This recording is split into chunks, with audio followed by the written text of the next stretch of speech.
বিনা সুতার মালা গাঁথতে। আপনারা বলবেন সুতো কি ছিল না? সুতো ছিল, কিন্তু সুতোর প্রয়োজন ছিল না।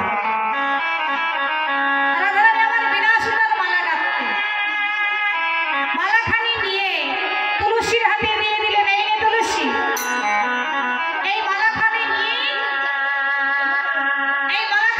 তুই যাবি আমার পরাণ বধূর কাছে। পরাণ বধূর কাছে গিয়ে মালাখানি বধূর গলায় পরায়ে দিবি। পরায়ে দিয়ে যাবো, আবার চলে আসিস। পরায়ে দিয়ে ওই মালাখানি প্রসাদী করে আমার কাছে নিয়ে আসিস। কিন্তু যাবি, অসময়ে যেন যাবি না, তুই সময় থাকতে যাবি। শোন, সময় বুঝিয়া সদস্য হইয়া মিলিবি না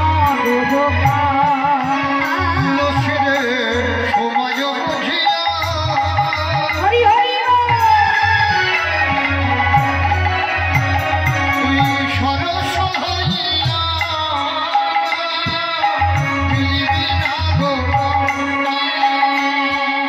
সময় বুঝিয়া